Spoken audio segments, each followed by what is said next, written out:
நாம்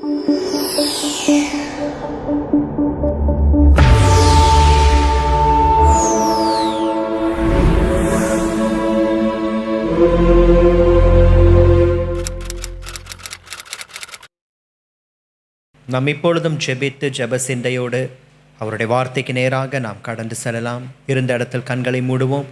ஆண்டவரை நோக்கி நாம் பார்க்க போகிறோம். என் கண்மலையும் என் மீட்பருமாகிய கர்த்தாவே, என் வாயின் வார்த்தைகளும் என் இருதயத்தின் தியானமும் உமது சமூகத்தில் பிரியமாயிருப்பதாக. இயேசுவின் நாமத்தில் பிதாவே, ஆமென். வேதத்தை கையில் வைத்திருக்கிறவர்கள் என்னோடு கூட எடுத்துக்கொள்ளுங்கள். 118 சங்கீதம் 17 வசனம். நான் சாவாமல் பிழைத்திருந்து கர்த்தருடைய செய்கைகளை விவரிப்பேன். பாஸ்டர் ஐயா ஜெபத்தை நடத்தி கொண்டிருக்கும் சமயத்தில் இந்த வசனத்தை அவர்கள் சொன்னார்கள். கவனித்தவர்களுக்கு நினைவிருக்கும். தாவீது இந்த இடத்தில் ஒரு விசுவாச அறிக்கையை சொல்லுகிறார். நான் சாவாமல் பிழைத்திருந்து கர்த்தருடைய செய்கைகளை விவரிப்பேன். ஒரு பக்கம் பார்க்கும் பொழுது கர்த்தர் நம்மை பிழைத்திருக்கும்படிக்கு செய்திருக்கிறார் என்றால் அதற்கு என்ன காரணம்? நாம் அவருடைய செய்கைகளை விவரிக்க வேண்டும். நாம் பிழைத்திருக்கிறோம் என்றால் அது ஆண்டவருடைய கிருபை. கர்த்தர் நம்மேல் வைத்த அந்த கிருபையின் நிமித்தம் நாம் பிழைத்திருக்கிறோம். அதற்கு அடையாளமாக நாம் அவரை மகிமைப்படுத்த வேண்டும். அவருக்கு சாட்சி உள்ளவர்களாக காணப்பட வேண்டும். ஆகையினாலே கர்த்தர் நம்மை பிழைக்க செய்த அந்த செய்கைகளை நாம் மறந்து போகாமல் அதை நாம் விவரித்து ஆண்டவருடைய நாமத்தை மகிமைப்படுத்த வேண்டும், சாட்சி சொல்ல வேண்டும். அந்த செய்கைகளை நான் மறைத்து வைப்பேன், யாருக்கும் அறிவிக்காமல் இருப்பேன் என்று தாவீது சொல்லவில்லை. அவர் சொல்லுகிறார், நான் அதை விவரிப்பேன். சபையின் நடுவிலே கர்த்தரை துதிப்பேன், சபையின் நடுவிலே அந்த செய்கைகளை விவரிப்பேன். அவர் என்னை பிழைத்திருக்கும்படிக்கு செய்தார், என்னை காப்பாற்றினார். நான் என்றைக்கோ ஜீவனற்று போயிருக்க வேண்டியவன், ஆனால் என்னை பிழைக்கச் செய்தார். எத்தனையோ முறை சுகத்தை கொடுத்திருக்கிறார், எத்தனையோ முறை நம்மை காப்பாற்றியிருக்கிறார். நம்முடைய பிரயாணங்களிலே பகலிலே மேக ஸ்தம்பத்திலும் இரவிலே அக்னி ஸ்தம்பத்திலும் நம்மோடு கூட இருந்தார். நமக்கே தெரியாமல் சத்துரு மறைவாய் வைத்த வலைகளுக்கு நம்முடைய கால்களை ஆண்டவர் தப்புவித்தார். சத்துரு நாம் விழ வேண்டும் என்று வெட்டின குழியில் நம்மை தப்புவித்து, தாவீது சொன்னது போல தான் வெட்டின குழியில் தானே விழுந்தான் என்ற வார்த்தையின்படி தேவன் எவ்வளவாய் நம்மை பிழைக்க செய்திருக்கிறார். எவ்வளவோ பலவீனங்கள் வந்தது, சுகவீனங்கள் வந்தது, போராட்டங்கள் வந்தது, ஆனால் கர்த்தர் நம்மை பிழைக்க செய்தார். ஆகையினால் தான் தாவீது தன்னுடைய ஆத்துமாவுக்கு சொல்லிக் கொடுக்கிறார் 103 சங்கீதத்தில், என் ஆத்துமாவே அவர் செய்த சகல உபகாரங்களையும் மறவாதே. ஆத்துமாவுக்கு சொல்லிக் கொடுக்கிறார், நீ அதை மறந்து போகக்கூடாது. நீ பிழைத்திருக்கிறாய் என்றால் தேவனுடைய கிருபை. அதை விவரிக்க வேண்டும், அதை சொல்ல வேண்டும், அதை ஆண்டவருக்கு முன்பாக சாட்சியாக சொல்லி அவரை மகிமைப்படுத்த வேண்டும். இந்த இடத்திலும் அவர் சொல்லுகிறார், நான் சாவாமல் பிழைத்திருந்து கர்த்தருடைய செய்கைகளை நான் விவரிப்பேன் என்று. பிரியமானவர்களே, இந்த நாளிலும் செய்தியின் தலைப்பு இதுதான், பிழைத்திருப்பேன். நான் பிழைத்திருப்பேன், இதுதான் செய்தியினுடைய தலைப்பு. நீங்களும் நானும் பிழைக்க வேண்டும். இதுதான் ஆண்டவருடைய விருப்பம், இதுதான் ஆண்டவருடைய சித்தம். நாம் அவருக்கென்று பிழைத்திருக்க வேண்டும். கிறிஸ்து தேவனுக்கென்று பிழைத்திருக்கிறது போல நாம் அவருக்கென்று பிழைத்திருக்க வேண்டும். நாம் பிழைத்திருக்க வேண்டும் என்பதுதான் ஆண்டவருடைய திட்டம், ஆண்டவருடைய தீர்மானம். நாம் பிழைத்து அவருடைய செய்கைகளை விவரிக்க வேண்டும். அறியாதவர்களுக்கு அதை அறிவிக்க வேண்டும், தெரியாதவர்களுக்கு அதை தெரிவிக்க வேண்டும். ஆகையினால்தான் கர்த்தர் நம்மை பார்த்து சொல்லுகிறார், நீ பிழைத்திருப்பாய் என்று. நீங்களும் உங்கள் குடும்பமும் பிழைத்திருக்கும்படி, நீங்களும் உங்களுடைய குடும்பத்தில் இருக்கிற ஒவ்வொரு நபர்களும் பிழைத்திருப்பீர்கள். ஒருவராகிலும் வீணாய் போவது கிடையாது. எல்லாரையும் கர்த்தர் பிழைக்கச் செய்வார். அவர்களுடைய ஆவி, ஆத்துமா, சரீரம் பிழைத்திருக்கும்படிக்கு கர்த்தர் செய்தருளுவார். இன்றைக்கும் நாம் பிழைத்திருக்க வேண்டும் என்றால் நாம் என்ன செய்ய வேண்டும்? அதை தான் இன்றைக்கு நாம் தியானிக்க போகிறோம். நாம் பிழைத்திருக்கும்படிக்கு நாம் செய்ய வேண்டிய 3 காரியங்கள் என்ன? அந்த 3 காரியங்களை நாம் செய்ய போகிறோம். நாம் பிழைத்திருக்க போகிறோம்.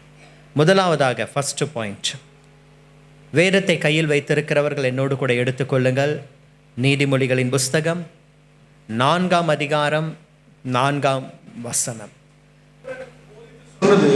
உன் இருதயம் என் வார்த்தைகளை காத்துக்கொள்ள கடவுது, என் கட்டளைகளை கைக்கொள், அப்பொழுது பிழைப்பாய். அவர் சொல்லுகிறார், என் கட்டளைகளை கைக்கொள், அப்பொழுது பிழைப்பாய். நாம் பிழைத்திருக்க வேண்டும். அதுதான் நம்முடைய விருப்பம். நம்முடைய வேலை, சம்பாத்தியம், தொழில், குடும்பத்தில் இருக்கிற ஒவ்வொரு நபர்கள் பிழைத்திருக்க வேண்டும். அதுதான் நாம் எதிர்பார்ப்பது. நாம் பிழைத்திருக்க வேண்டும் என்றால், கர்த்தருடைய செய்கைகளை விவரித்து கொண்டே இருக்க வேண்டும் என்றால், நாம் செய்ய வேண்டிய முதல் காரியம், என் கட்டளைகளை கைக்கொள் என்று ஆண்டவர் நமக்கு சொல்லுகிறார். அவருடைய கட்டளைகளை நாம் கைக்கொள்ளும் பொழுது மாத்திரமே நாம் பிழைக்க முடியும். அவருடைய கட்டளைகளை கைக்கொள். பழைய ஏற்பாட்டிலே ஒரு 10 கட்டளைகள் கொடுக்கப்பட்டது. இஸ்ரவேல் ஜனங்களுக்கு மோசையின் மூலமாக தேவன் கொடுத்தார். அந்த 10 கட்டளைகளை கை கொள்ள வேண்டும். அப்பொழுது அவர்கள் பிழைத்திருப்பார்கள். புதிய ஏற்பாட்டுக்கு வரும்பொழுது அந்த 10 கட்டளைகள் 2ஆக மாற்றப்படுகிறது. இயேசு சொன்னார், முதலாவதாக, உன் தேவனாகிய கர்த்தரிடத்தில் உன் முழு இருதயத்தோடும், முழு மனதோடும், முழு சிந்தையோடும், முழு பலத்தோடும் நீ அன்பு கூறுவாயாக. இது முதலாவதாக கொடுக்கப்பட்ட கட்டளை, கற்பனை. 2ஆவதாக, உன்னிடத்தில் நீ அன்பு கூறுவது போல பிறனிடத்திலும் அன்பு கூறுவாயாக. இப்படி ஒரு கட்டளை ஆண்டவர் நமக்கு கொடுத்திருக்கிறார். இந்த கட்டளைகளை எல்லாம் நாம் கேட்பதோடு கூட நின்றுவிடக்கூடாது, பேசுவதோடு கூட நின்றுவிடக்கூடாது. சாலமோன் ஞானி தெளிவாய் சொல்லுகிறார், கட்டளைகளை கை கொள்ள வேண்டும் என்று. அந்த கட்டளைகளை அப்பியாசப்படுத்த வேண்டும். அந்த கட்டளைகள் நம்முடைய வாழ்க்கையாக மாறிவிட வேண்டும். சில விஷயத்தில் அன்பு கூற வேண்டும், சில விஷயத்தில் அன்பு இருக்கக்கூடாது. நாம் தேவனிடத்தில் அன்பு கூற வேண்டும், அதே சமயம் நம்மிடத்தில் அன்பு கூற வேண்டும். 3ஆவதாக, பிறனிடத்திலும் அன்பு கூற வேண்டும். இந்த 3ஐயும் செய்ய வேண்டும். ஒரு விஷயத்தில் அன்பு இருக்கக்கூடாது. எந்த விஷயத்தில்? உலகத்திலும் உலகத்தில் உள்ளவைகளிலும் அன்பு கூறாதிருங்கள். ஒருவன் உலகத்தில் அன்பு கூர்ந்தால், உலக காரியங்களில் அன்பு கூர்ந்தால், உலகத்தில் இருக்கக்கூடிய அழிந்து போகக்கூடிய சிற்றின்பங்கள் மேல் அன்பு கூர்ந்தால் அவனிடத்தில் பிதாவின் அன்பு இல்லை. அதனால தான் ஆண்டவர் சொல்லுகிறார், அந்த 2 கட்டளைகளிலே உன்னிடத்திலும் அன்பு கூறு, பிறனிடத்திலும் நீ அன்பு கூறு என்று அதை அப்பியாசப்படுத்த வேண்டும். அதை பழக்கமாய் மாற்றிக்கொள்ள வேண்டும். அந்த கட்டளைகளை நாம் அப்படியே கை கொள்ளுகிற நேரத்திலே ஆண்டவர் சொல்லுகிறார், அப்பொழுது நீ பிழைப்பாய் என்று. ஸ்மித் என்ற ஒரு மிஷனரி இப்படியாய் சொன்னார், வேதத்தில் 4 சுவிசேஷங்கள் இருக்கிறது. அந்த 4 சுவிசேஷங்களும் கிறிஸ்துவை வெளிப்படுத்துகிறது. மத்தேயு, மார்க்கு, லூக்கா, யோவான். 4ம் அவரை வெளிப்படுத்துகிறது. 5வது ஒரு சுவிசேஷம் இருக்கிறது. அந்த மிஷனரி சொல்லுகிறார், அந்த 5வது சுவிசேஷம் வேறு யாரும் அல்ல, நீங்களும் நானும் தான். நீங்களும் நானும் ஒரு 5வது சுவிசேஷம், கிறிஸ்துவை வெளிப்படுத்துகிற ஒரு 5வது சுவிசேஷம். கிறிஸ்துவை வெளிப்படுத்துகிறவர்களாக அவருடைய கட்டளைகளை கை கொண்டு அவர் என்ன சொல்லுகிறாரோ அதன்படி செய்து, அதன்படி நடந்து, அதன்படி வாழ்ந்து, அதன்படி ஒரு சாட்சியாக இருக்கிறோமே, ஒரு 5வது சுவிசேஷமாக, நடமாடும் சுவிசேஷத்தின்மாக தேவன் நம்மை வைத்திருக்கிறார். டேவிட் லிவிங்ஸ்டன் என்ற ஒரு பெரிய மிஷனரி தேவனுடைய தீர்மானத்தின்படி ஆப்பிரிக்கா காடுகளுக்குள்ளாக போனார். அங்கே இருக்கக்கூடிய இன மக்களுக்கு கிறிஸ்துவனுடைய வெளிச்சத்தை அவர் சுமந்து கொண்டு போனார். அரசாங்கத்துக்கே தெரியாமல் இருந்த பல உள் இடங்களை அவர் கண்டுபிடித்தார். புதிய புதிய நீர்வீழ்ச்சிகளை கண்டுபிடித்தார். புதிய புதிய இன மக்களை அவர் கண்டுபிடித்தார். அரசாங்கத்துக்கு உள் இருக்கக்கூடிய இடங்கள் தெரியாமல் இருந்தது. அந்த இடங்களுக்கெல்லாம் கடந்து போய் உள்ளே இருக்கக்கூடிய அந்த மக்களை எல்லாம் சந்தித்து ஊழியம் செய்தார். அவர்களுக்காகவே தன்னை அர்ப்பணித்து கொண்டார். ஒரு முறை டேவிட் லிவிங்ஸ்டன் அவர்களை பார்க்க வேண்டும், அவரோடு கூட கொஞ்ச காலம் தங்க வேண்டும் என்று அவருடைய நண்பர் ஒருவர் விரும்பினார். தகவல் அனுப்பப்பட்டது. டேவிட் லிவிங்ஸ்டனும் தன்னுடைய நண்பனை வரும்படிக்கு சொல்லி அனுப்பினார். அவருடைய நண்பர் புறப்பட்டு வந்தார். வந்து டேவிட் லிவிங்ஸ்டனை சந்தித்து அவர் சொல்லுகிறார், டேவிட் லிவிங்ஸ்டன், ஒரு சில மாதங்கள் உன்னோடு கூட நான் தங்குவேன். ஆனால் ஒரு நிபந்தனை. நான் நாத்திகவாதி என்று உனக்கு தெரியும், தேவன் இல்லாதவர் என்று சொல்லுகிறவர். இந்த காலகட்டத்தில் நான் உன்னிடத்தில் தங்குகிற இந்த காலகட்டத்தில் நீ ஒரு நாள் கூட உன்னுடைய இயேசுவை குறித்து என்னிடத்துல பேசக்கூடாது. நீ பாட்டுக்கு வெளியே போகலாம் வரலாம். நான் உன்னுடைய நண்பனாக உன்னுடைய இருப்பிடத்தில் கொஞ்ச காலம் தங்கியிருந்து இந்த உலகத்தை எல்லாம், இந்த உலகத்தினுடைய தொடர்புகள் விட்டு அமைதியான இடத்துல தங்கும்படிக்கு நான் விருப்பம் கொண்டு வந்திருக்கிறேன். ஆகையினால் ஒரு நாளும் உன்னுடைய இயேசுவை குறித்து நீ என்னிடத்தில் பேசக்கூடாது என்று சொன்னார். டேவிட் லிவிங்ஸ்டனும் சரி என்று அதற்கு ஒப்புக்கொண்டார். ஒரு 3 முதல் 4 மாதங்கள் வரைக்கும் அவருடைய நண்பர் அவரிடத்திலே தங்கினார் என்பது வரலாறு. அந்த 3 முதல் 4 மாதங்கள் முடிந்து அவர் புறப்படுகிற நேரம் வந்தது. அப்பொழுது அவர் சொன்னார், 4 மாதங்கள் நான் உன்னிடத்திலே தங்கியிருந்த சமயம் நான் ஒன்றை தெரிந்து கொண்டேன். நீ வழிபடுகிற பின்பற்றுகிற மற்றவர்களுக்கு சொல்லுகிற இயேசு என்பவர் எவ்வளவு உயர்ந்தவர், பெரியவர் என்பதை நான் அறிந்து கொண்டேன். ஏனென்றால் இந்த காடுகளுக்குள்ளாக இருக்கக்கூடிய ஜனங்கள் மேலே நீ செலுத்துகிற அன்பை நான் பார்த்தேன். அவர்களுக்காக ராப்பகல் கண்ணீரோடு கூட முழங்காலில் நின்று நீ ஜெபிக்கிறாயே, அதை நான் பார்த்தேன். இரவு முழுவதும் நீ தூங்காமல் முழங்காலில் நின்று யாரோ ஒரு ஜனங்களுக்காக, இரத்த சம்பந்தம் இல்லாத ஜனங்களுக்காக நீ பாரப்படுகிறாய், அழுகிறாய். அதையெல்லாம் நான் பார்த்து எனக்குள்ளாக நான் யோசித்தேன், என் நண்பன் ஏன் யாரோ சிலருக்காக, சம்பந்தம் இல்லாத நபர்களுக்காக இவன் தன்னை வருத்தி கொள்ளுகிறான் என்று நான் யோசித்து பார்த்தேன். அப்பொழுது நான் ஒன்றை தெரிந்து கொண்டேன், உனக்குள்ளாக இருப்பது கிறிஸ்துவனுடைய அன்பு என்று. கிறிஸ்துவை குறித்து என்னிடத்தில் பேசக்கூடாது என்ற நிபந்தனையோடு கூட வந்தவர் புறப்பட்டு போகும் பொழுது சொன்னார், கிறிஸ்துவின் அன்பு உனக்குள்ளாக இருக்கிறதை நான் கண்டேன். அந்த டேவிட் லிவிங்ஸ்டன் என்ற ஒரு 3-4 மாதங்களிலே இயேசுவை குறித்து அவரிடத்தில் சொல்லவில்லை, ஆனால் வாழ்ந்து காண்பித்தார். அவருடைய நடக்கையிலே அவருடைய அன்பு, அவருடைய பேச்சு, அவருடைய சுபாவம், ஜனங்கள் மேல் வைத்த அவருடைய அன்பு, அவர் முழங்காலில் நின்று பாரத்தோடு கூட ஜெபிக்கிற ஜெபம், இதெல்லாம் ஜனங்கள் மேல் வைத்த அன்பை வெளிப்படுத்தினது. கட்டளைகளை கை கொண்டார். கட்டளைகளை கை கொள்ளுகிறவர்கள் பிழைப்பார்கள். நாம் கட்டளைகளை கை கொள்ளும் பொழுது நாமும் பிழைப்போம். அதை பார்க்கிறார்களே அவர்களும் பிழைக்கும்படிக்கு ஆண்டவர் செய்தருளுவார். இன்றைக்கு தேவன் நமக்கு கொடுத்திருக்கக்கூடிய இந்த கற்பனைகளை, இந்த கட்டளைகளை நாம் கை கொள்ள வேண்டும். நம்முடைய கைகளிலே இந்த பரிசுத்த வேதாகமத்தை ஆண்டவர் கொடுத்திருக்கிறார். இந்த வார்த்தைகளை கேட்டு அதன்படி நடக்கிறவன் பாக்கியவான். நாம் கேட்கிறவர்களாய் மாத்திரமல்ல, அதன்படி செய்கிறவர்களாகவும் காணப்பட வேண்டும். கேட்கிறவர்களாய் மாத்திரமல்ல, அதன்படி நடக்கிறவர்களாகவும் நாம் காணப்பட வேண்டும். வசனத்தை கேட்டு அதன்படி செய்ய வேண்டும், அதன்படி நடக்க வேண்டும், அதன்படி வாழ வேண்டும். அப்பொழுது ஆண்டவர் சொல்லுகிறார், கட்டளைகளை நீ அப்படியே கை கொள்ளுகிறபடினாலே, என் வார்த்தை என்ன சொல்லுகிறார் அதன்படி நீ உன்னை மாற்றி கொள்ளுகிறபடினாலே, பிரசங்கத்தின் நேரத்தில் தேவன் சொல்லுகிற அந்த வசனம் நம்மை உணர்த்தும் பொழுது அந்த வார்த்தை என்னோடு கூட பேசுகிறது. ஆகையினால இந்த காரியத்தை நான் திருத்தி கொள்ள வேண்டும், இந்த காரியத்தை நான் மாற்றிக்கொள்ள வேண்டும் என்று நம்மை அர்ப்பணிக்கிற நேரத்தில் அந்த வார்த்தை நம்மை மாற்றுகிறதே, அது கட்டளைகளை நாம் கை கொள்வதற்கு அடையாளம். அப்பொழுது ஆண்டவர் சொல்லுகிறார், நீ பிழைத்திருப்பாய் என்று. நம்முடைய ஆத்துமா பிழைத்திருக்கும், நம்முடைய சரீரம் பிழைத்திருக்கும், நம்முடைய ஆவி பிழைத்திருக்கும். ஆகையினால் 3 யோவான் 2ஆம் வசனத்தில் யோவான் சொல்லுகிறார், பிரியமானவனே, உன் ஆத்துமா வாழ்கிறது போல நீ எல்லாவற்றிலும் வாழ்ந்து சுகமாய் இருக்கும்படி நான் உன்னை வேண்டுகிறேன் என்று. நீங்கள் பிழைத்திருக்க வேண்டும் என்றால் ஒரே ஒரு காரியம், நம்முடைய கைகளில் இருக்கக்கூடிய தேவனுடைய கற்பனைகளை கை கொள்ள வேண்டும். அதன்படி நம்முடைய வாழ்க்கையை நாம் மாற்றிக்கொள்ள வேண்டும். அதன்படி நாம் செய்ய வேண்டும். ரெண்டாவதாக, தேவன் நாம் பிழைத்திருக்கும்படிக்கு இன்னொரு காரியத்தை நமக்கு முன்பாக வைக்கிறார். நீங்களும் நானும் என்ன செய்ய வேண்டும்? நாம் பிழைத்திருக்கும்படிக்கு ஆமோஸ் தீர்க்கதரிசியின் புஸ்தகம் 5ஆம் அதிகாரம் 4ஆம் வசனம்.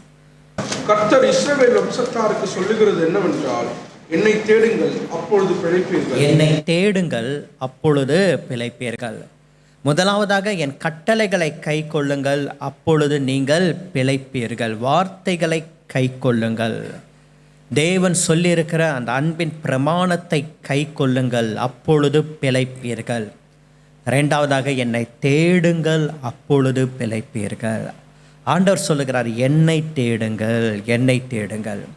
சில விஷயத்திலே நாம் பிரதானமாய் தேடுகிறதற்கு நம்மை அர்ப்பணிக்க வேண்டும். மத்தேயு 6ஆம் அதிகாரம் 33ஆம் வசனத்தில் வாசிக்கிறோம், முதலாவது தேவனுடைய ராஜ்யத்தையும் அவருடைய நீதியையும் தேடுங்கள், அப்பொழுது இவைகள் எல்லாம் உங்களுக்கு கூட கொடுக்கப்படும். அவருடைய ராஜ்யத்தை தேட வேண்டும். அவருடைய நீதியுள்ள கிரியைகளை நாம் தேட வேண்டும். என்னை தேடுங்கள் என்று ஆண்டவர் சொல்லுகிறார். என்னை தேடுங்கள் அப்பொழுது நீங்கள் பிழைப்பீர்கள் என்று. நாம் தேடி வரவேண்டிய ஒரே சமூகம், ஒரே இடம் கர்த்தருடைய பிரசன்னம். நமக்கு ஒரு பிரச்சனை என்றால் நாம் தேடி வரவேண்டிய ஒரு இடம் தேவனுடைய சமூகம். நமக்கு ஒரு நெருக்கம் என்றால் நாம் முதலாவதாக தேடி வர வேண்டியது அவருடைய பாதம். இன்றைக்கு வேதத்தில் எசேக்கியா ராஜாவை நாம் உதாரணத்துக்கு எடுத்துக்கொள்வோமே என்றால், எசேக்கியா ராஜா கர்த்தரை தேடுகிறவராய் காணப்பட்டார்.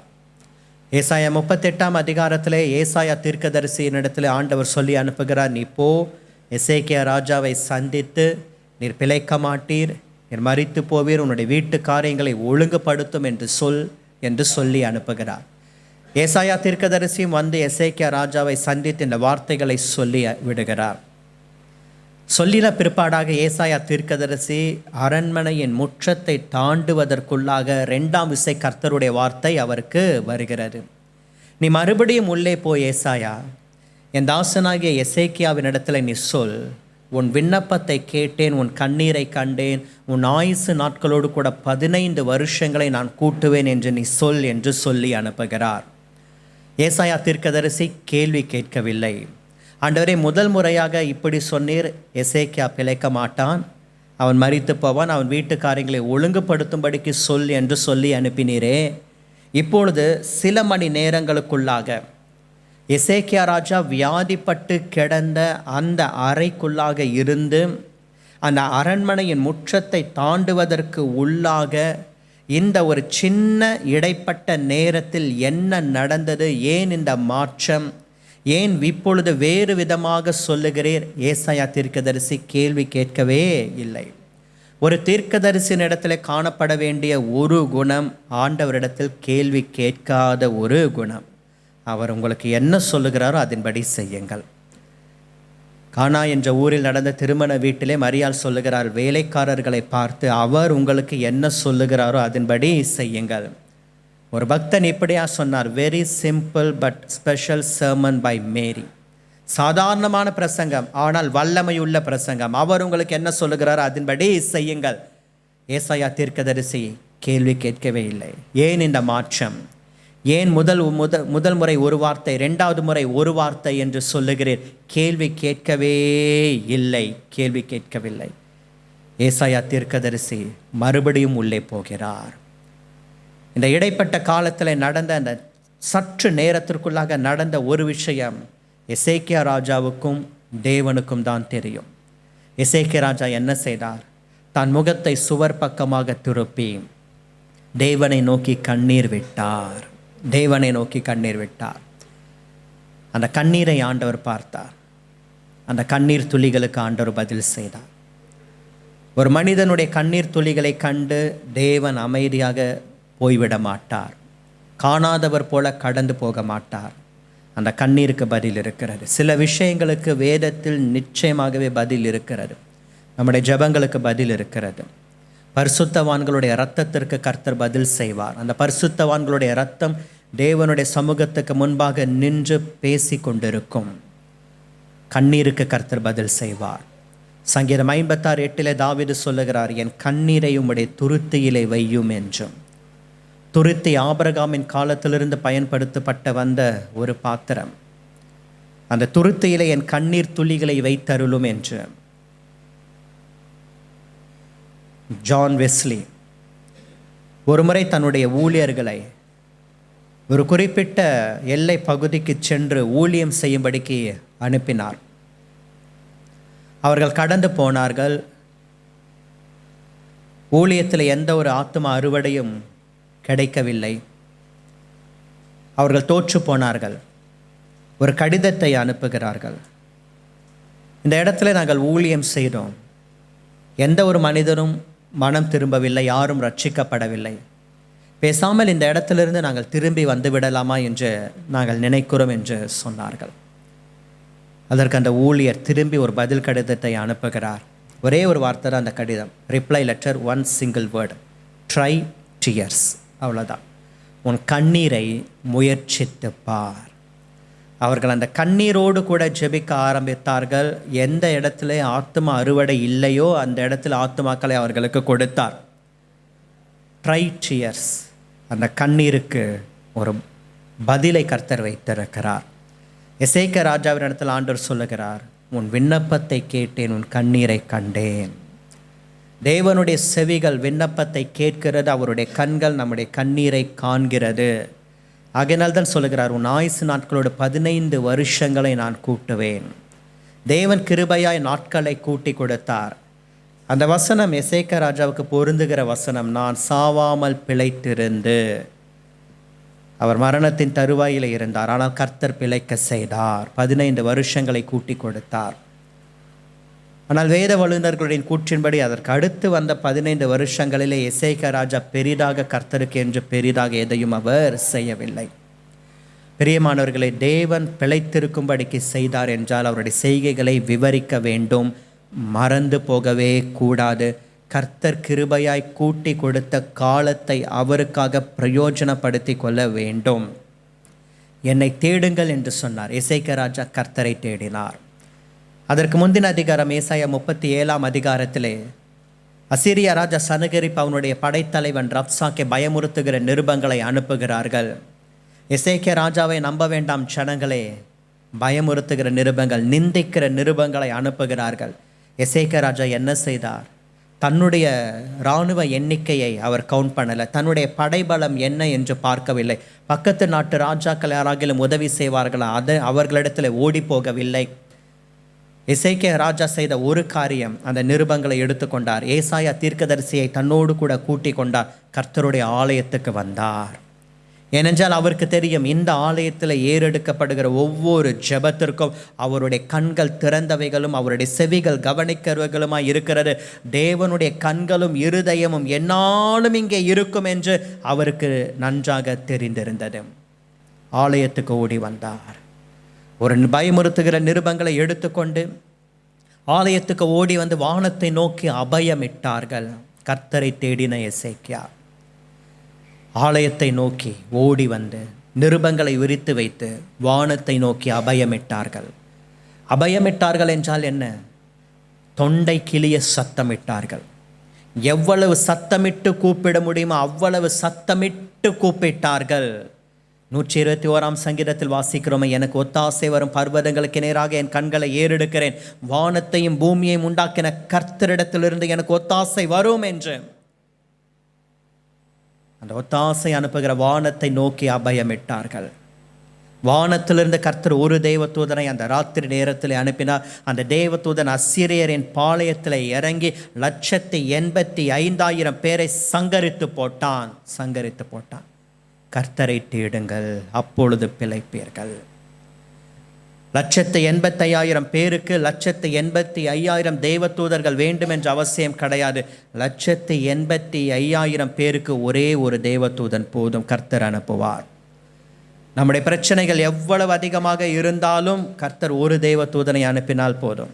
நம்முடைய ஜெப விண்ணப்பங்கள் எவ்வளவு அதிகமாக இருந்தாலும் ஒரு பதிலில் எல்லா விண்ணப்பங்களுக்கும் ஆண்டவர் ஒரு சமாதானமான முடிவை கொடுத்து விடுவார். எவ்வளவு சிங்கங்கள் குகைக்குள்ளாக தானியேலுக்கு எதிராக கட்டவிழ்க்கப்பட்டிருந்தாலும் ஒரு தேவதூதன் போதும் எல்லா சிங்கங்களின் வாய்களையும் கட்டுவதற்கு. இன்றைக்கு எவ்வளவு பெரிய பர்வதம் காணப்பட்டாலும் கர்த்தருடைய ஆவியானவர் இறங்கினால் எல்லாம் சமமாக மாறிவிடும்.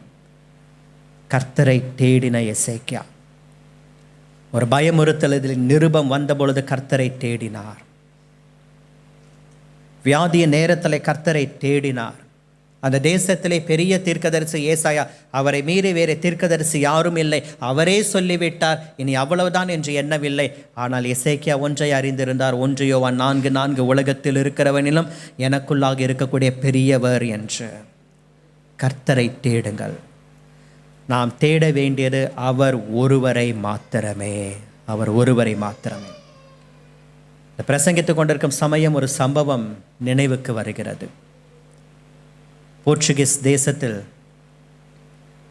ஒரு சின்ன கிராமத்தில் ஒரு விவசாயி ஒரு வளர்ப்பு நாய் ஒன்றை தன்னுடைய வயல்வெளியின் பாதுகாப்புக்காக அவர் வளர்த்து வந்தார். காட்டு நாய். அதனுடைய பெயர் பிரதா. போர்ச்சுகல் தேசத்தில் போர்ச்சுகீஸ் மொழியில் பிரதா என்றால் கருப்பு என்று அர்த்தம். அந்த ஒரு வளர்ப்பு நாய்க்குள்ளாக ஒரு விசேஷித்த குணம், அந்த விசேஷித்த குணம் அந்த ஊர் முழுக்க பிரபலமாகிவிட்டது. என்ன அப்படின்னா, ஞாயிற்றுக்கிழமை என்றால் எப்படி தான் அந்த வளர்ப்பு நாய்க்கு தெரிகிறதோ, தன்னுடைய கிராமத்திலிருந்து காலையில் 4 மணிக்கெல்லாம் கிளம்பி ஓட ஆரம்பித்து ஊர் எல்லைகளை கடந்து ஊருக்கு வெளியே இருக்கக்கூடிய ஒரு ஆலயத்துக்கு வந்துடும். வழியில் யார் நிறுத்தினாலும் நிற்காது, யார் ஏதாகிலும் கொடுத்தாலும் வாங்காது. நேராக ஆலயத்துக்கு வந்து வெளியில் இருக்கக்கூடிய அந்த இந்த பெஞ்சுக்கு பக்கத்தில் அமைதியாக உட்கார்ந்து உள்ளே நடக்கிற அந்த ஆராதனைகளையெல்லாம் வேடிக்கை பார்த்துக்கிட்டு இருக்கோம். வருகிற போகிற ஒருவரையும் டிஸ்டர்ப் பண்ணாது. நடந்த சம்பவம். நான் சொல்வது கிட்டத்தட்ட ஒரு 12-14 இயர்ஸ்க்கு முன்பாக நடந்த விஷயம். ஒருவரையும் டிஸ்டர்ப் பண்ணாது. ஆராதனை முடிந்தவுடன் அழகாக மறுபடியும் தன்னுடைய ஓட்டத்தை ஆரம்பித்து வீடு இருக்கக்கூடிய அந்த கிராமத்துக்கு போயிடும். திரும்பி போகும்பொழுதும் வழியில் யாரும் நிறுத்தினாலும் நிற்காது, யாராவது எதாவது கொடுத்தாலும் வாங்காது. நான் யோசித்து பார்த்தேன், ஃபாஸ்டினோட ஓடி வந்து வீட்டுக்கு போயிட்டு ஃபாஸ்டினை முடிக்குது அப்படின்ட்டு. அந்த நாயை பார்ப்பதற்காகவே நிறைய பேர் வர ஆரம்பிச்சிட்டாங்க சர்ச்சுக்கு. பாஸ்டருக்கு ஒரே சந்தோஷம், சர்ச்சுக்கு வாங்கப்பா சர்ச்சுக்கு வாங்கப்பா அப்படின்ட்டு. நம்ம கூப்பிட்டு வராதவங்கலாம் இப்போ நம்ம கூப்பிடாமலே வராங்களே அப்படின்ட்டு அவருக்கு ஒரு பெரிய சந்தோஷம் ஆயிடுச்சு. அந்த ஒரு செய்தி அந்த ஊரில் பிரபலமாகி, போர்ச்சுகல் முழுக்க பிரபலமாகி, ஐரோப்பா கண்டம் முழுக்க பிரபலமாகி, ஆசியாவில் நம்முடைய தமிழ் நியூஸ் பேப்பரில் பப்ளிஷ் பண்ணிட்டாங்க. தினத்தந்தியில் வந்து ஒரு 12-14 இயர்ஸ்க்கு முன்னாடி. தேட வேண்டிய காலத்தில் அவரை தேடுகிற ஒரு அறிவு அந்த ஒரு மிருக ஜீவனுக்குள்ளாக இருக்க வேண்டும் என்றால், என் ஜனங்கள் அறிவில்லாமையால் சங்காரமாகிறார்களே என்பது தேவனுடைய வருத்தம். நாம் அவரை தேட வேண்டும்.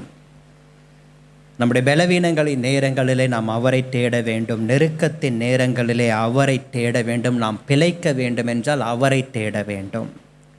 மற்றதெல்லாம் secondary, but primary. Seek God. அவரை தேடுங்கள். அப்பொழுதுதான் பிழைக்க முடியும்.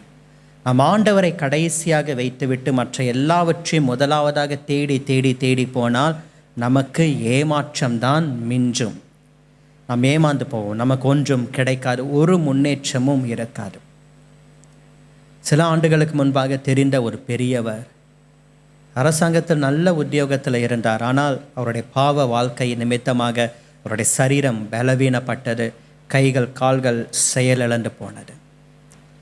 இந்த கைகள் கால்கள் செயலிழந்து போன நேரத்தில் அவர் அப்பொழுதும் ஆண்டவரை தேடவில்லை, ஆலயத்தை தேடவில்லை.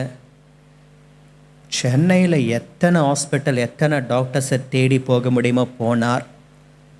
தேவனை தவிர மற்ற பரிகாரங்களை எல்லாம் தேடி போனார். ஒரு கிறிஸ்தவ குடும்பம்தான்.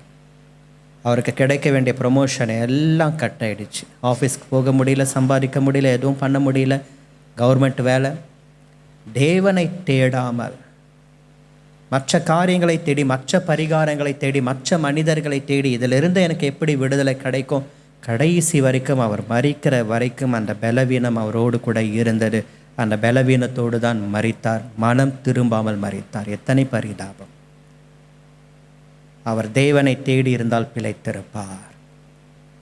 பிரியமானவர்களை, கர்த்தரை தேடுங்கள், அப்பொழுது பிழைப்பீர்கள். நாம் அவரை தேட வேண்டிய சமயத்தில் அவரை தேட வேண்டும். நாம் நிச்சயமாகவே பிழைப்போம். பிழைத்திருக்கும்படிக்கு ஆண்டவர் நமக்கு செய்வார். மூன்றாவதாக, கடைசியாக, நாம் பிழைக்க வேண்டும் என்பது ஆண்டவருடைய விருப்பம். நாம் பிழைத்திருக்கும்படிக்கு நாம் செய்ய வேண்டியது என்ன? ரோமர் 1:17. ரோமர் 1:17. விசுவாசத்தினாலே நீதிமான் பிழைப்பார். முதலாவதாக, கற்பனைகளை கை கொள்ளுங்கள், அப்பொழுது பிழைப்பீர்கள். இரண்டாவதாக, கர்த்தரை தேடுங்கள், அப்பொழுது பிழைப்பீர்கள். மூன்றாவதாக ஆண்டவர் சொல்லுகிறார், நீங்கள் பிழைத்திருக்கும்படிக்கு நமக்குள் வேண்டிய ஒரு காரியம் விசுவாசம். விசுவாசத்தினாலே நீதிமான் பிழைப்பான். யாருடைய விசுவாசத்தினாலே? மற்றவர்களுடைய விசுவாசம் ஒரு பக்கம் இருக்கட்டும். விசுவாசம் உள்ள ஜெபம் பிணியாளியை ரட்சிக்கிறது. அந்த பிணியாளிக்கு விசுவாசம் இல்லை என்றாலும் ஜெபிக்கிறவர்களுக்குள் இருக்கக்கூடிய அந்த விசுவாசத்தை கண்டு ஆண்டவர் பிணியாளியை ரட்சிக்கிறார். அவன் பாவம் செய்தானால் அவனுடைய பாவத்தையும் ஆண்டவர் மன்னித்து விடுகிறார். ஆனால் இதையும் கடந்து ஆபக்குக் இன்னும் ஆழமாய் சொல்லுகிறார். 2:4 தன் விசுவாசத்தினாலே நீதிமான் பிழைப்பான். தன்னுடைய விசுவாசத்தினாலே நீதிமான் பிழைப்பான். ஒரு பக்கம் மற்றவர்களுடைய விசுவாசம் ஆண்டவர் அந்த பலவீனமான நபர்களை பிழைக்கும்படிக்கு செய்கிறார்.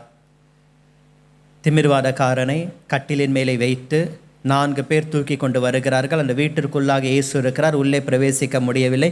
மேல் இருக்கக்கூடிய அந்த கூரையை பிரித்து அவனை கட்டிலோடு கூட கீழே இறக்குகிறார்கள்.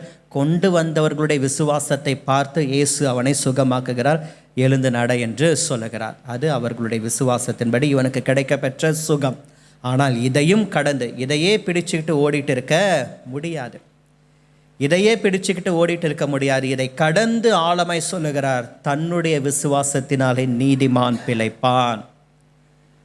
இன்றைக்கு உங்களுடைய விசுவாசம் உங்களை பிழைக்க செய்யும். கர்த்தர் மேல் வைத்திருக்கக்கூடிய உங்களுடைய விசுவாசம் உங்களை பிழைக்கும்படிக்கு செய்யும். இங்கிலாந்து தேசத்திலே ஒரு அம்மையார் ஒரு சிறுவர் அனாதை விடுதி ஒன்றை நடத்தி கொண்டு வந்தார்கள். பிள்ளைகள் அதிகமாய் சேர்ந்து விட்டார்கள். அவர்களுக்கு இட நெருக்கடி வந்தது. அந்த ஊர் மேயருக்கு ஒரு கடிதம் எழுதுகிறார்கள். ஐயா, நான் இப்படிப்பட்ட ஒரு சேரிட்டி மினிஸ்ட்ரி ஒன்றை நடத்தி கொண்டு வருகிறேன். என்னிடத்துல தகப்பன் தாய் இல்லாத பிள்ளைகள் அநேகர் இருக்கிறார்கள். இடம் நெருக்கடியாய் காணப்படுகிறது. இதே ஊரிலே ஒரு நல்ல இடம் ஒன்றை நீங்கள் எங்களுக்கு தந்தால் நாங்கள் இந்த சேரிட்டி மினிஸ்ட்ரியை கண்டினியூ பண்ணுறதுக்கு எங்களுக்கு ரொம்ப வசதியாக இருக்கும் அப்படின்ட்டு எழுதினார்கள் ரெக்வஸ்ட் லெட்டர். அதற்கு அந்த ஊர் மேயர் திரும்பி பதில் அனுப்புகிறார். கிண்டலாக கேலியாக பதில் அனுப்பினார். பக்கத்தில் இருக்கக்கூடிய ஒரு பெரிய மலைப்பகுதியை வேண்டுமானால் உங்களுக்கு நாங்கள் தருகிறோம். முடிந்தால் அந்த மலைப்பகுதியை இடித்து தரைமட்டமாக்கி நீங்கள் கட்டிடத்தை கட்டி அதில் உங்கள் பிள்ளைகளை வைத்து பராமரித்து கொள்ளுங்கள் என்று ஒரு கிண்டலாக கேலியாக பதில் அனுப்பினார். அது அவர்களுக்கு வேதனையாக இருந்தது அந்த ரிப்ளை லெட்டரை பார்த்தவுடன். ஆகிலும் அதை வைத்து அரசாங்கத்தால் ஒதுக்கப்பட்ட அந்த ஒரு மலைப்பகுதி அதை வைத்து அதை பார்த்து ஒவ்வொரு நாளும் கைகளை நீட்டி அவர்கள் செபித்தார்கள். ஆண்டவரே, இந்த மலைப்பகுதியை எனக்கு ஒரு கட்டிடமாய் மாற்றி கொடுப்பீராக. இந்த உயர் அதிகாரிகள் இதை தான் கொடுத்திருக்கிறார்கள். கேலியாக பரியாசம் செய்து இதை ஒதுக்கி இருக்கிறார்கள். இதை நீர் எனக்கு அற்புதமாய் மாற்றி கொடுப்பீராக. தேவன் அந்த ஜெபத்தை கேட்டார். ஒரு நாள் காலை நேரம் சில ஊழியர்கள் அவருடைய அந்த அனாதை விடுதிக்கு முன்பாக வந்து நின்றார்கள். அவர்கள் சொன்னார்கள், அம்மா, நாங்கள் இந்த துறைமுகத்தில், இந்த கடலுக்கு பக்கத்தில் ஒரு துறைமுகம் ஒன்று கட்டி கொண்டு வருகிறோம். அதற்கு எங்களுக்கு ஒரு பெரிய பெரிய கற்கள் தேவைப்படுகிறது. நாங்கள் பக்கத்தில் பார்த்தோம், இந்த ஒரு மலைப்பகுதி இருந்தது. தூரத்தில் இருக்கக்கூடிய மலைப்பகுதியை உடைத்து கொண்டு வரணும் அப்படின்னா எங்களுக்கு டிரான்ஸ்போர்ட்டேஷன் ப்ராப்ளம் இருக்குது. பக்கத்தில் இருக்கக்கூடிய இந்த மலைப்பகுதியினுடைய இதை உடைத்து கற்களை கொண்டு போய் அந்த துறைமுகத்தை கட்டுவது எங்களுக்கு ரொம்ப ஈஸியாக இருக்கும். இது யாருது அப்படின்ட்டு விசாரித்தோம். உங்களுது அப்படின்ட்டு சொன்னாங்க.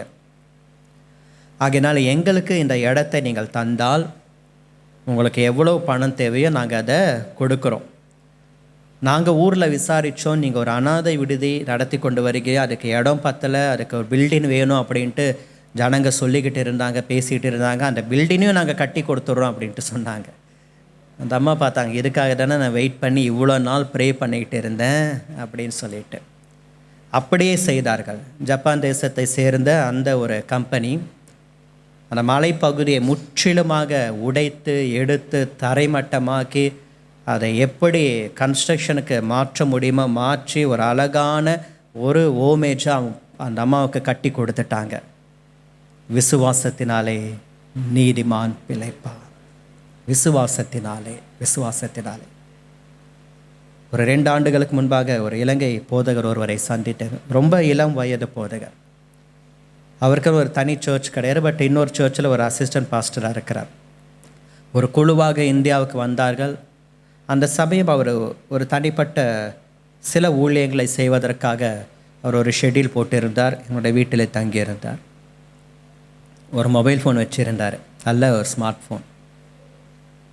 அப்போ நான் கேட்டேன், உங்கள் ஊரில் இந்த ஃபோன் எவ்வளோ அப்படின்னு சொல்லிட்டு. அவர் சொன்னார், தெரியாது, எனக்கு இது ஆண்டவர் கொடுத்தாரு அப்படின்னு சொல்லிட்டு. அப்போது அவர் சொன்னார், இது போல் ஒரு ஃபோன் வேணும் அப்படின்ட்டு நான் ப்ரே பண்ணேன்.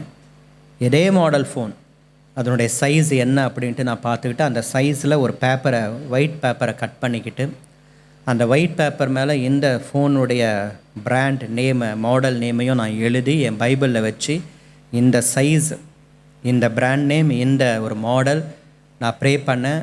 நான் கேட்ட அதே சைஸ், அதே பிராண்ட், அதே மாடல் ஒருத்தர் எனக்கு இலவசமாக கொடுத்தார் அப்படின்ட்டு. ரொம்ப ஆச்சரியமாக இருந்தார். விசுவாசம் சின்ன காரியங்களையும் நடப்பிக்கும், பெரியவைகளையும் நடப்பிக்கும். உன் விசுவாசம் உன்னை பிழைக்க செய்யும். நீ விசுவாசித்தால் தேவனுடைய மகிமையை காண்பாய். பழைய ஏற்பாட்டில் மோசே கேட்டார், ராகமம் 33:18, உம்முடைய மகிமையை எனக்கு காண்பித்தருளும். அந்த பழைய ஏற்பாட்டிலே கேட்ட கேள்விக்கு புதிய ஏற்பாட்டில் ஆண்டவர் பதில் கொடுக்கிறார், நீ விசுவாசித்தால் தேவனுடைய மகிமையை காண்பாய். நீங்கள் பிழைத்திருக்கும்படிக்கு தேவன் உங்களிடத்தில் விசுவாசத்தை எதிர்பார்க்கிறார். தேவன் செய்கிற அற்புதங்கள் நம்முடைய விசுவாசத்தோடு கூட இணைந்திருக்கிறது. நான் இதை செய்வதற்கு நீ என்னை விசுவாசிக்கிறாயா? விசுவாசிக்கிறேன் ஆண்டவரே என்று சொன்னால் ஆண்டவர் செய்வார். சிலருடைய அவ்விசுவாசத்தின் நிமித்தம் அவரால் அற்புதத்தை செய்ய முடியவில்லை. ஆகையினாலே பிரியமானவர்களே, பிழைத்திருக்கும்படிக்கு கர்த்தர் ஒரு 3 காரியங்களை நம்ம இடத்துல எதிர்பார்க்கிற, நமக்கு முன்பாக வைக்கிறார். முதலாவதாக அவருடைய கட்டளைகளை கைக்கொள், அப்பொழுது பிழைப்பாய். 2வதாக அவரை தேடுங்கள், அப்பொழுது பிழைப்பீர்கள். 3வதாக விசுவாசத்தினாலே நீதிமான் பிழைப்பான். இந்த 3ஐயும் செய்யும் பொழுது நாம் பிழைப்போம். நாம் சாவாமல் பிழைத்திருந்து கர்த்தருடைய செய்கைகளை விவரிப்போம். திருடன் திருடவும் கொல்லவும் அழிக்கவும் வருகிறானே அன்றி வேறு ஒன்றுக்கும் வரான். ஆனால் நானும் அவைகளுக்கு ஜீவன் உண்டாயிருக்கவும் அந்த ஜீவன் பரிபூரணப்படவும் வந்தேன் என்று ஆண்டவர் சொன்னார்.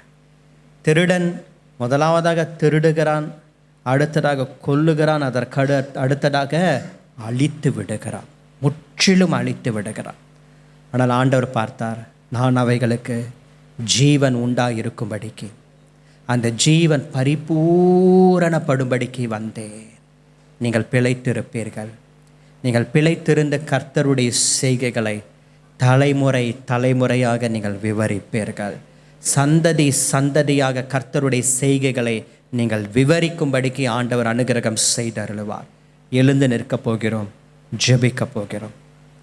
தாவீது சொல்லுகிறார், நான் சாவாமல் பிழைத்திருந்து கர்த்தருடைய செய்கைகளை விவரிப்பேன். விசுவாசத்தோடு கூட நீங்கள் சொல்ல போகிறீர்கள்.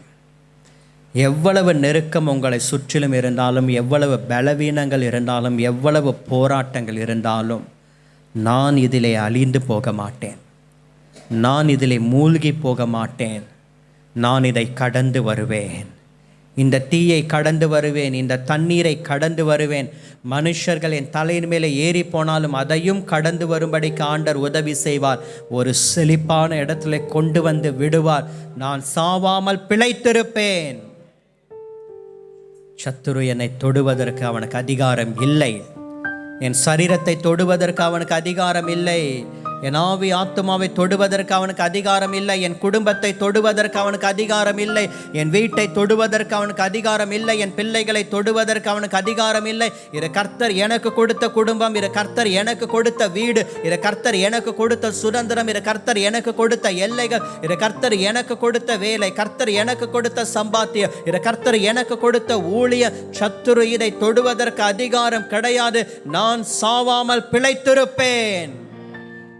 நான் சாவாமல் பிழைத்திருப்பேன். என் சந்ததி பிழைத்திருக்கும். என் பிள்ளைகள் பிழைத்திருப்பார்கள். ஆகார் சத்தமிட்டு அழுதாள். தேவன் அந்த சத்தத்தை கேட்டார். ஒரு நீரூற்றை கண்டாள். அவளும் பிழைத்தாள், பிள்ளையும் பிழைத்தது. பிள்ளை சாகிறதை நான் பார்க்க மாட்டேன் என்று அம்பு எரிகிற தூரத்திலே போய் சத்தமிட்டு அழுதாள். அந்த வனாந்திரத்திலே ஆகாரை விசாரிக்க ஒருவரும் இல்லை. துருத்தியில் இருந்த தண்ணீரும் தீர்ந்து போயிற்று. எங்கு போவது என்று வழி தெரியவில்லை. விசாரிக்க ஒருவரும் இல்லை. அந்த வனாந்திரத்திலே ஒரு வழியை கர்த்தர் ஆகாருக்கு உண்டாக்கினார்.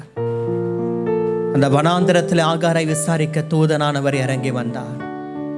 ஆண்டவர் சொன்னாரே, நான் வனாந்திரத்திலே வழியை உண்டாக்குவேன், அவாந்திரவெளியில் ஆறுகளை உண்டாக்குவேன் என்று. ஒரு நீரூற்றை அவள் பார்க்கும்படிக்கு அவளுடைய கண்கள் திறந்தது. அவள் பிழைத்தாள். அவளுடைய சந்ததி பிழைத்தது. இன்றைக்கு கடைசி நிமிஷத்திலே வந்து நின்று விட்டீர்களா? நீங்கள் பிழைப்பீர்கள். இதற்கு அடுத்ததாக ஸ்டெப் இல்லை. இதற்கு அடுத்ததாக ஒன்றும் முடியாது. இல்லை, நீங்கள் பிழைப்பீர்கள். அந்த காரியத்தில் கர்த்தர் உங்களை தப்புவிப்பார். நீங்கள் பிழைத்திருப்பீர்கள். உங்கள் சந்ததி பிழைத்திருக்கும். கர்த்தருடைய செய்கைகளை விவரிப்பீர்கள். கர்த்தருடைய செய்கைகளை தலைமுறை தலைமுறையாக, சந்ததி சந்ததியாக, ஜீவனுள்ள நாளெல்லாம் அவரை விவரிக்க போகிறோம். அவருடைய செய்கைகளை விவரிக்க போகிறோம். அவர் செய்த நன்மைகளை விவரிக்க போகிறீர்கள். அவர் கொடுத்த சுகத்தை விவரித்து சொல்ல போகிறீர்கள். அவர் செய்த அதிசயத்தை விவரித்து சொல்ல போகிறீர்கள். அவர் உங்களை தப்புவித்ததை விவரித்து சொல்ல போகிறீர்கள். நீங்கள் பிழைத்திருப்பீர்கள். சத்துரு நீங்கள் மடிந்து போக வேண்டும் என்று நினைக்கலாம். ஆனால் ஒன்றை தெரிந்து கொள்ளுங்கள், கிறிஸ்து பிழைத்திருக்கிறது போல நீங்களும் பிழைத்திருப்பீர்கள். கிறிஸ்து தேவனுக்கென்று பிழைத்திருக்கிறது போல நீங்கள் அவருக்கென்று பிழைத்திருப்பீர்கள். பவுல் சொல்லுகிறார், அவருக்குள் நாம் பிழைத்திருக்கிறோம். அவருக்குள் நாம் பிழைத்திருக்கிறோம். அவருக்குள் நாம் பிழைத்திருக்கிறோம். ஏலிம் சபைக்கு ஒரு அங்கத்தினராய், ஒரு தூணாய், ஒரு விருட்சமாய் கர்த்தர் உங்களை நிறுத்தி இருக்கிறாரே. நீங்கள் பிழைத்திருப்பீர்கள். நீங்கள் பிழைத்திருப்பீர்கள். இந்த மந்தைக்குள்ளாக கர்த்தர் உங்களை சேர்த்து விட்டார் அல்லவா, உங்களை பிழைத்திருக்கும்படிக்கு செய்வார். நீங்கள் பிழைப்பீர்கள். 3 காரியங்கள். சகோதரனே, சகோதரியே, கற்பனைகளை கைக்கொள், அப்பொழுது பிழைப்பாய். கர்த்தரை தேடுங்கள், அப்பொழுது பிழைப்பீர்கள். விசுவாசத்தினாலே நீதிமான் பிழைப்பான். தகப்பனே, நாங்கள் என்னாலும் உமக்கென்று பிழைத்திருக்க உதவி செய்வீராக. நாங்கள் பிழைத்திருந்து உம்முடைய செய்கைகளை விவரிக்க கர்த்தர் எங்களுக்கு உதவி செய்வீராக.